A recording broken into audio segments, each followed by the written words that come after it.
Bonjour à tous et bienvenue sur Tesla Alsace. Alors voici Naël. Bonjour. Que vous connaissez déjà.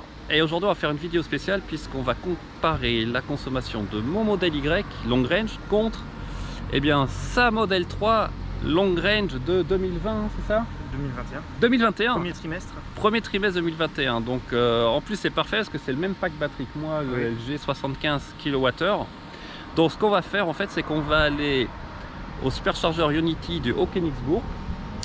Je vais me coller à lui à 1 mètre sur l'autoroute pour vraiment qu'il n'y ait pas de biais. Non, je rigole parce qu'évidemment ce serait marrant, mais on va pas le faire. Je vais me mettre devant, on va garder nos distances et puis on va arriver au Königsbourg. Peut-être que je chargerai au Königsbourg et on va comparer évidemment la consommation en respectant strictement les limitations de vitesse. On va mettre la clim, je pense qu'on va faire normal, ça il n'y aura pas de différence. Et par contre ce que je vais vous montrer, c'est que déjà on va vous regarder quelle est l'estimation du GPS entre les deux voitures, puisqu'on a le même pack batterie. Ça va être clairement vu, puisqu'on va voir la différence de pourcentage pour aller au Königsbourg entre mon modèle Y et sa modèle 3. Bon voilà, là on est dans la voiture de Naël et vous allez regarder, on a mis la destination pour aller au chargeur Ionity au Königsbourg. Donc là c'est vraiment, alors là on n'a pas fait exprès en fait, parce que il a chargé sa voiture à 55 et moi je suis à 54, donc on est quasiment à la même configuration, ouais.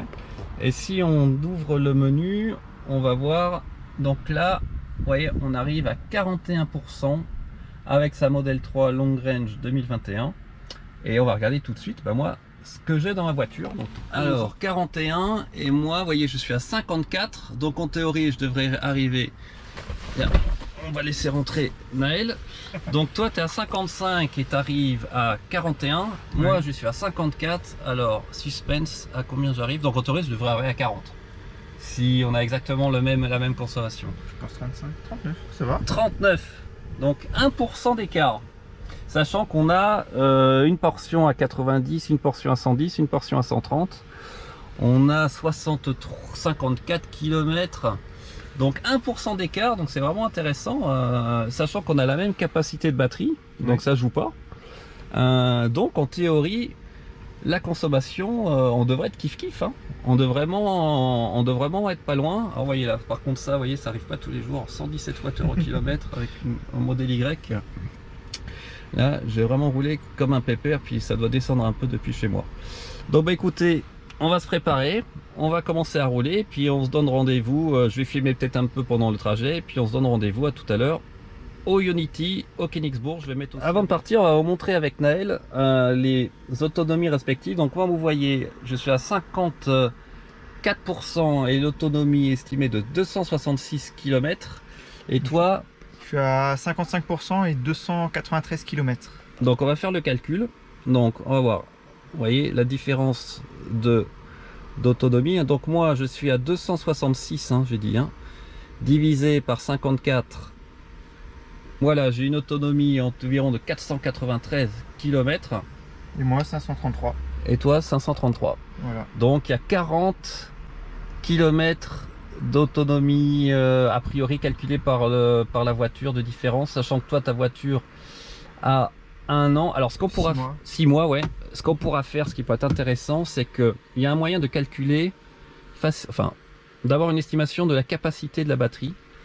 Donc ce qu'il faut faire, c'est en fait dans la voiture, vous allez dans le menu consommation, vous prenez 50 km le maximum et vous faites le calcul suivant. Vous faites votre moyenne sur 50 km, donc au Wh/km, vous multipliez par l'autonomie estimée en kilomètres, donc ça vous fait un certain nombre de kilowattheures et vous divisez par votre pourcentage de batterie et ça vous donnera la capacité plus ou moins de la voiture utile. Donc par exemple moi je vais faire le calcul sur la mienne, vous voyez, on va faire le calcul, on va faire 162 multiplié par 245 divisé par 0,54 et vous voyez, voilà, la capacité de ma batterie est de 73 500, donc 73,5 kWh, ce qui est exactement ce que me donne ABRP. Donc on va vérifier maintenant sur la voiture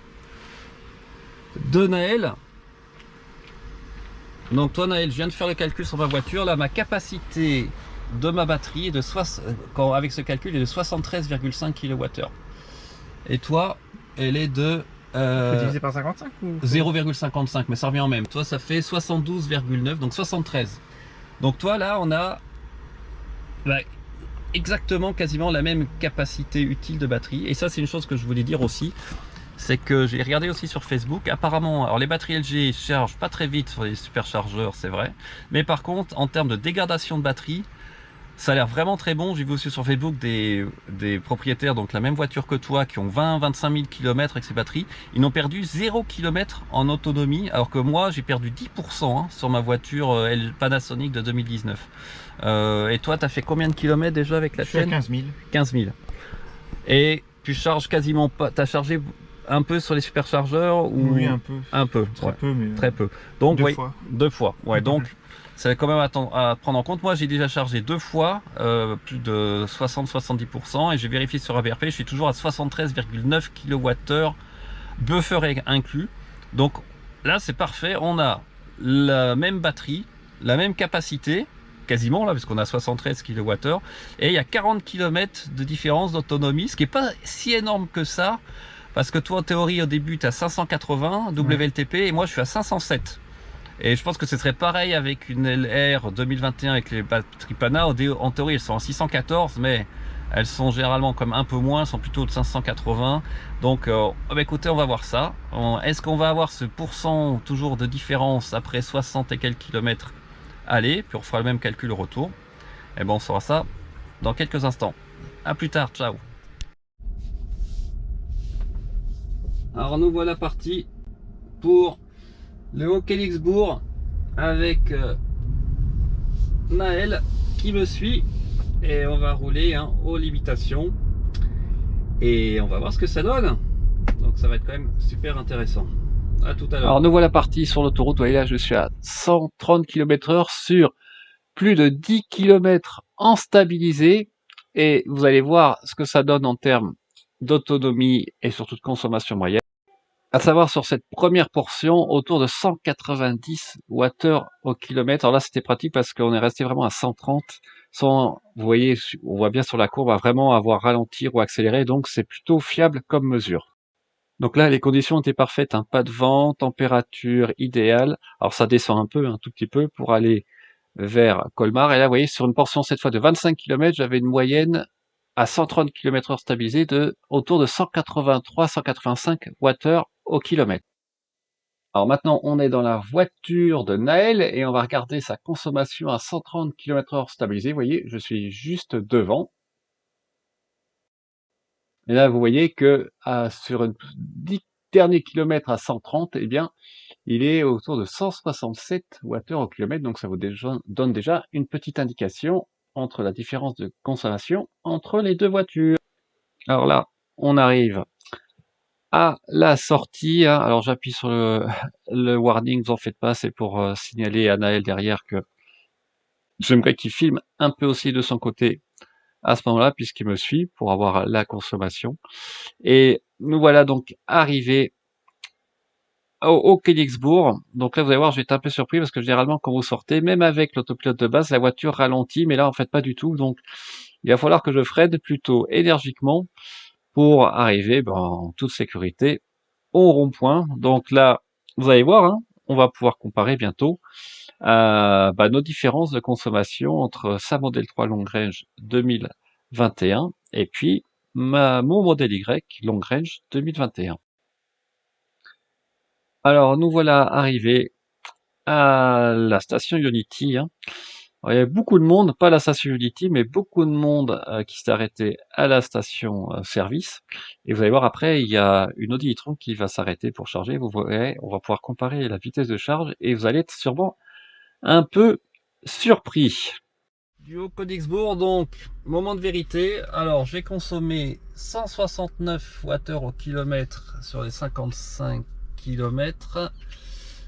Finalement, je suis arrivé à 40%. 43. Ah, 43%. intéressant. Donc, ouais, 43 au lieu de 40, donc 3% de différence. On va regarder dans ta voiture. Combien toi tu es en moyenne? Parce qu'on s'est vraiment suivi. Voilà, on n'était pas collé, on a fait la même vitesse. Après ça a baissé un peu. La 130 c'était super parce qu'on était à 130 stabilisé pendant bien 20-25 km, il n'y avait aucun problème. Bah, vous voyez la différence, 148. Donc en fait c'est ce que il y avait déjà. Et voilà, donc 43. Et toi t'es parti à 55 hein. Et maintenant c'est 41. Voilà, donc tu as consommé 12% et moi je suis parti à 54 et je suis à 40, donc j'ai consommé 14. J'ai consommé 2% de plus que toi, mais on voit là, sur on va dire une moyenne, il faudrait faire la moyenne horaire, mais on a fait du 130, ensuite du 110, du 100. Il y a 20 Wh au kilomètre de différence. Probablement un peu plus, donc ça fait 2 kWh au 100 km, ce qui était oui à peu près ce qui est à peu près dit hein, dans les vidéos. Donc déjà là c'est intéressant. Donc il y a vraiment une différence de consommation, hein, c'est clair. Oui, hein. c'est sûr. Il n'y a pas photo. Mais là on voit qu'il y a combien on a dit. Donc il y a toi 43, tu as fait 55, 43, 12. Moi je fais 14%. Donc il y a 2% d'écart. Oui. 2% d'écart sur on va dire 50 km. Bon après il faudrait faire une extrapolation sur 300 km, c'est un peu compliqué, mais si on dit quoi, il y a 2 kWh au 100 km de différence, on doit bien être sur un 6-7 kWh sur 300 km entre deux charges. Oui. Facile. Donc c'est normal, hein, il n'y a rien de surprenant, mais bon l'écart n'est pas non plus monstrueux. On est donc toi tu as 148, moi je suis à 168. On a à peu près un peu plus de 10%, un peu plus, ouais, 10% de 150, ça fait 165, c'est ça, on a un peu plus de 10% d'écart, sachant qu'on a fait du 130 pendant je pense 20-25 km, puis après ça a baissé quand même. On a fait du 110, mais après j'étais un peu coincé derrière les voitures, donc on était plus à 100, 95, 100, donc intéressant déjà. Et bien là ce que je vais faire par contre, c'est qu'on va charger un peu sur l'Ionity. Là je dois être à 30 combien je devais être à 40. On va faire un 40 60 40 70, voir juste à combien je démarre là, et on va regarder avec la BRP à combien je suis en température de batterie. Je ne vais pas être mal même si j'ai pas le préconditionnement, et voir ce que ça donne. À tout de suite.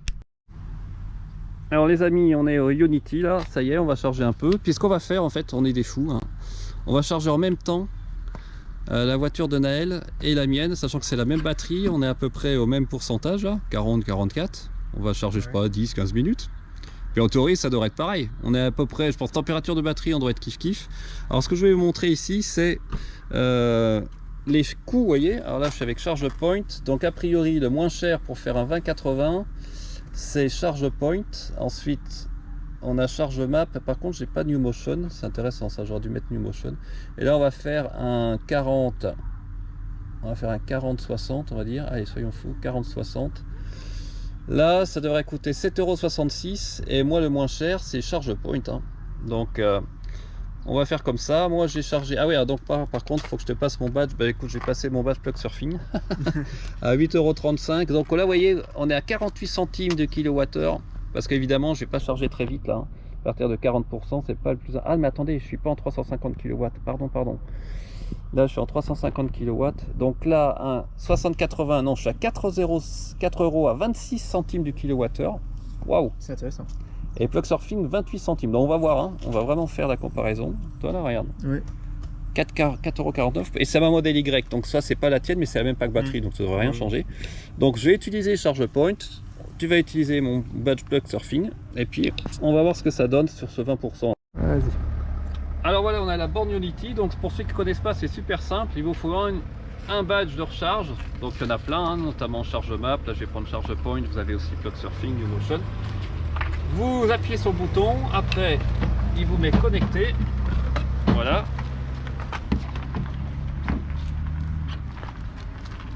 Départ, connexion OK. Départ, faut mettre la carte. Alors départ, non, faut appuyer sur départ, pardon. Voilà. Et là, vous mettez votre carte. Vérification. Préparation à la charge. Donc là on va voir combien on fait. 20%, 20% c'est à peu près 15 kW. Et là à 40% je devrais être autour de 120, 130 kW de charge. On va voir à combien on va être avec Ionity là. Ah oui, je pense que je charge plus vite, peut-être un peu plus vite qu'avec les superchargeurs. Ce qui va être très intéressant, c'est à 50 kW. Parce qu'à 50 kW, moi, je suis à 95 kW, pardon, 50%, je suis à 95 kW, ce qui n'est pas beaucoup. Hein. En charge avec mon modèle Y, j'étais à au moins à 120 facile avec ma Panasonic de 2019. Et ça redescend. Donc ça redescend. On va voir ça tout à l'heure. Alors on charge la voiture de Naël avec Plug Surfing cette fois. Il est à 43% et on va voir à combien il va monter. Donc on a vu que moi j'en ai à combien, 115 hein, à peu près à 43%. Donc on va voir ce que ça donne. Bon, on a la même puissance. Ah là toi t'es à 100, toi, moi je suis un peu plus, j'étais à 108. Bon c'est kiff kiff, pareil, 108, 110. Moi elle était un peu plus pleine. Ouais, j'ai un peu plus de courant. c'est ça ouais. Ah bah voilà, vous voyez 48%. Et en fait c'est exactement comme sur mon superchargeur Tesla, je vais être autour de 92 kW à 50%, donc il n'y a pas vraiment de surprise hein. On est bien à 93 kW, 92 kW quand on arrive à 50%, donc ça charge exactement pareil. Oups, pardon, ça charge exactement pareil que sur les superchargeurs Tesla. Donc on va, je pense, s'arrêter à 60% et puis on va repartir pour le trajet retour. Alors les amis, ça y est, on arrive bientôt à 60. On aura fait un 40-60. Je vous dirai dans la vidéo combien de temps on a mis. En fait ça doit être marqué, on a mis 10 minutes. On a mis 15 kWh en 10 minutes, donc ça fait du 90 kW de moyenne sur un 40-60%. Et donc là en fait pour arrêter hein, c'est pas très compliqué, je vais attendre d'arriver à 60%, vous appuyez sur stop, et ben voilà, on a entendu le petit clic, charge arrêtée, et en théorie je dois pouvoir enlever, alors comment on fait, recharge arrêtée. Voilà. Je déverrouille et voilà. Donc ça c'est comme un problème, je comprends pas pourquoi on n'arrête pas la charge avec le badge. On doit pouvoir le faire peut-être avec le badge, mais ce fait que de rien d'appuyer sur OK pour l'arrêter, franchement c'est vraiment étonnant. Donc on va aller voir maintenant ta voiture. Voilà, on est à 60% sur la voiture de Naël, donc je vais essayer d'arrêter avec le badge Plug Surfing, voilà, ça marche. Et en fait non, hein. Donc il faut faire stop aussi. Charge il stop. Peut-être qu'il faut refaire OK. Et là tu as réussi à l'enlever. Ah bah écoute, ouais, intéressant. Moi c'était resté coincé, donc j'avais peut-être pas assez, donc on a dû mettre pareil 10 minutes, donc 90 kW de moyenne de charge entre un 40 et 60. Voilà. Bon ben les amis, on a 60% tous les deux et on va repartir vers le superchargeur de Absheim et voir à combien on sera. Mais bon, maintenant il y a beaucoup moins de suspense hein. On va avoir toujours ces 3% d'écart entre sa modèle 3 long range et mon modèle Y. À tout à l'heure. Alors avant de partir, je vais quand même vous montrer l'Audi e-tron qui est en train de charger. Regardez bien, il est à 50% de charge et il est encore à 149 kW de puissance. Donc on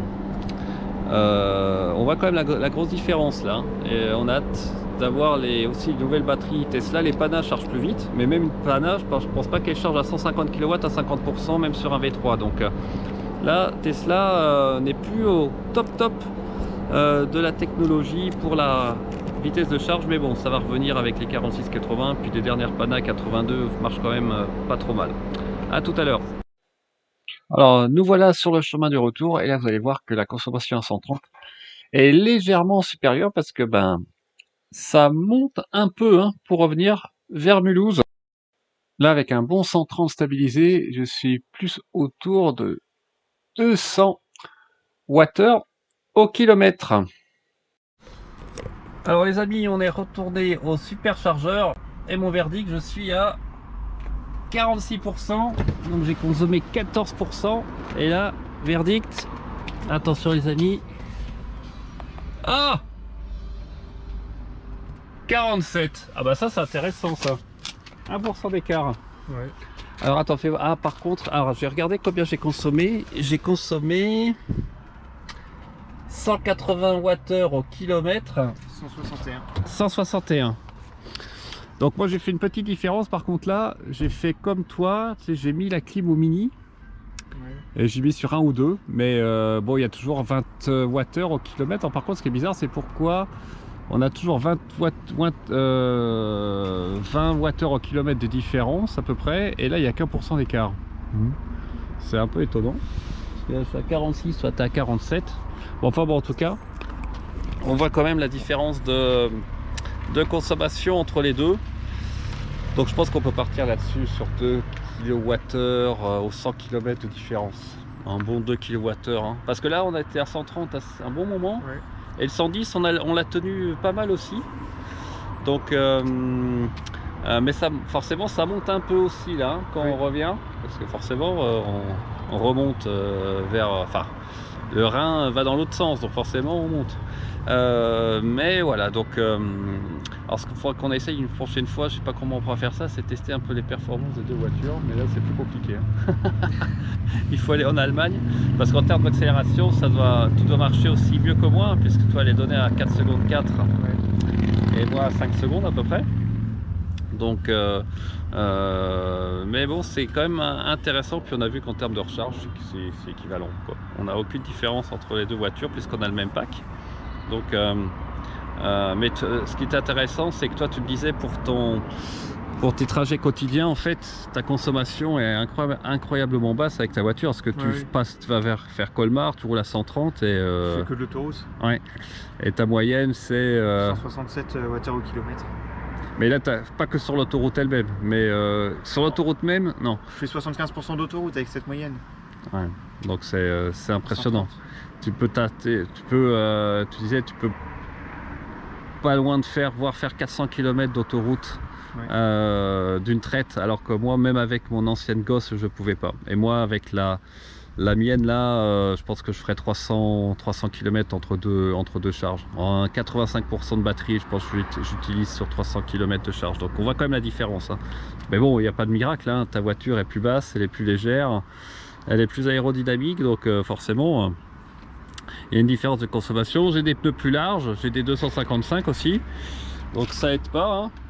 Les Hankook, alors c'est des EV en plus, donc vraiment aussi, donc c'est vraiment des pneus faits pour les véhicules électriques, et je me demande si le flanc n'est pas aussi dur.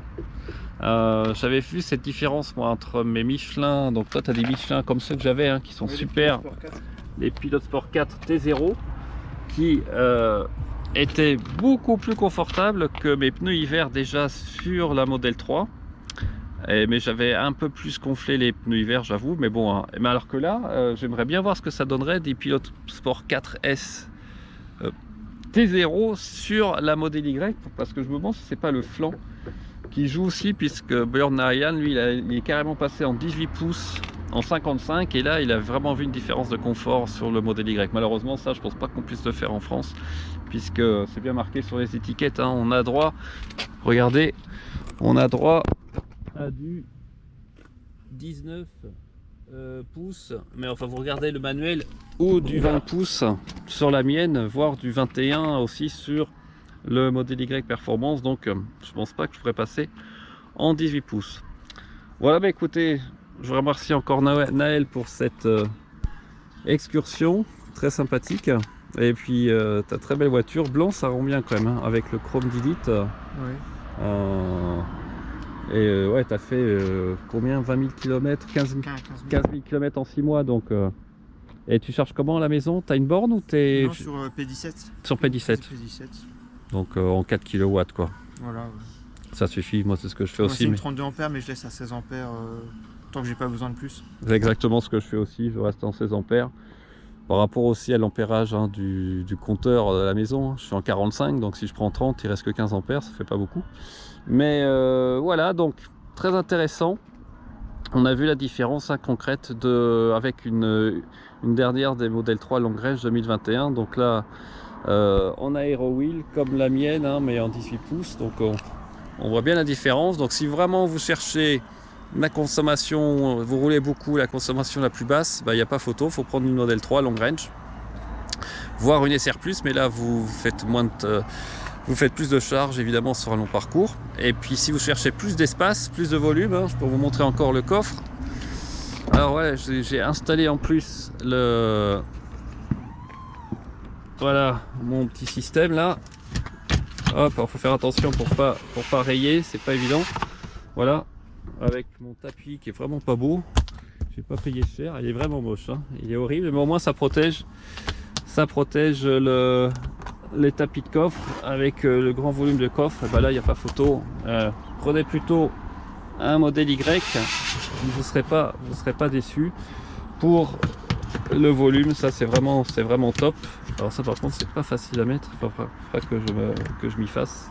Voilà, c'est bon. Et pour la suspension, comme je vous ai dit déjà, moi je vous conseille quand même de faire un petit tour avec, si vous hésitez entre les deux modèles, pour bien vous faire votre propre impression sur les suspensions du modèle Y par rapport à la Model 3 Long Range. Toi, tu n'as jamais eu de problème toi, de suspension, de confort, hein. Ouais, c'est clair, hein. Moi, c'est aussi ce que j'avais remarqué avec ma Model 3 Long Range Ghost. Je m'étais jamais posé la question de la dureté des suspensions, alors que là, effectivement, je me la pose sur mon modèle Y. Sur ce, je vous remercie encore de votre fidélité. Merci encore à Naël. C'était très sympa d'avoir fait ces petites excursions avec lui. Et puis, on se dit à très bientôt sur Tesla Alsace. Ciao.